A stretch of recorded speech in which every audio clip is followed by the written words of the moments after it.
சட்டமன்ற தேர்தலில் தேமுதிக தனித்து போட்டியிடும் என அக்கட்சி தலைவர் விஜயகாந்த் அறிவித்துள்ளார். சென்னை ராயப்பேட்டையில் தேமுதிக மகளிரணி மாநாடு இன்று நடைபெற்றது. இதில் தேமுதிக தலைவர் விஜயகாந்த், அவரது மனைவியும் தேமுதிக மகளிரணி தலைவருமான பிரேமலதா ஆகியோர் கலந்து கொண்டனர்.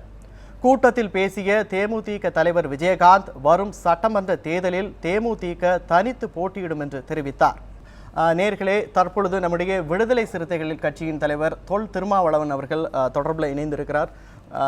திருமாவளவன் சார், வணக்கம். வணக்கம் வணக்கம் வணக்கம். இன்றைக்கு விஜயகாந்தினுடைய இந்த அறிவிப்பு குறித்து உங்களுடைய கருத்து என்ன? நண்பர் விஜயகாந்த் அவர்களின் இந்த அறிவிப்பை விடுதலை சிறுத்தைகள் வரவேற்கிறது, மக்கள் நல கூட்டணியும் வரவேற்கிறது.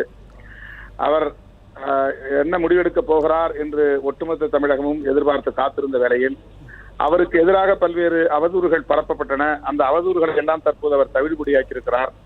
தமிழக அரசியல் களத்தில் நீடித்து வந்த பரபரப்புக்கு தற்போது அவர் முற்றுப்புள்ளி வைத்திருக்கிறார். அந்த வகையில விஜயகாந்த் அவர்கள் எடுத்த முடிவை விடுதலை சிறுத்தைகள் வரவேற்கிறது, மக்கள் நல கூட்டணியும் வரவேற்கிறது. இல்லை, நீங்கள் வரவேற்கிறது என்று சொன்னாலும் கூட ஒரு சின்ன ஏமாற்றம் உங்களுக்கு இருக்கிறதா இல்லையா? ஏன்னா இந்த மக்கள் நல கூட்டணி குறித்து விஜயகாந்த் ஒரு நல்ல அபிப்பிராயத்தை சொல்லியிருக்கிறார். நிச்சயமாக மக்கள் நல கூட்டணிக்கு தான் அவர் வருவார் அப்படின்ற ஒரு பெரிய எதிர்பார்ப்பெல்லாம் வைகோ முன்வைத்தார். ஆனால் அதையெல்லாம் தாண்டி இன்னைக்கு தனித்து போட்டியிட போவதா அறிவிச்சிருக்காரு.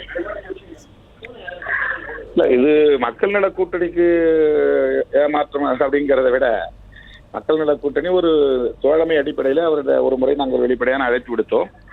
மற்றபடி அவரை எப்படியாவது தன்னுடைய கூட்டணியை இணைத்துக் கொள்ள வேண்டும் என்று பகீரத முயற்சிகளை மேற்கொண்டது பாரதிய ஜனதாவும் திராவிட முன்னேற்ற கழகமும். ஆகவே அந்த இரண்டு கட்சிகளுக்கு வேண்டுமானால் இது ஒரு அதிர்ச்சியான முடிவாக இருக்கலாம். மக்கள் நல கூட்டணியை பொறுத்தவரையில் நாங்கள் ஏற்கனவே நல்லதொரு முடிவை நாங்கள் எடுத்து விட்டோம். எங்கள் அணியில் இணைந்தால் அது மேலும் வலு சேர்க்கும் என்கிற அடிப்படையில் அவருக்கு நாங்கள் வேண்டுகோள் விடுத்தோம். இருந்தாலும் அவர் எடுத்த முடிவு எங்களுக்கு எந்த வகையிலும் பாதிப்பை ஏற்படுத்த போவதில்லை. விஜயகாந்தினுடைய இந்த அறிவிப்பு வருகிற சட்டமன்ற தேர்தலில் என்ன மாதிரியான ஒரு இம்பாக்ட், ஒரு தாக்கத்தை ஏற்படுத்தும் என்று நீங்க நினைக்கிறீங்க? ஏன்னா ஏற்கனவே ஒரு பலமுனை தேர்தல் போகிறது. இது ஒரு ஆரோக்கியமான தேர்தலாக அமையும். இப்படி பல்வேறு கட்சிகள் தனித்தனியே போட்டியிடுவது ஒரு வகையிலே நல்லது. ஒவ்வொரு கட்சியும் தன்னுடைய வலிமையை உணர்வதற்கும் மக்களுக்கு ஒரு தெளிவை ஏற்படுத்துவதற்கும் இது வாய்ப்பாக அமையும்.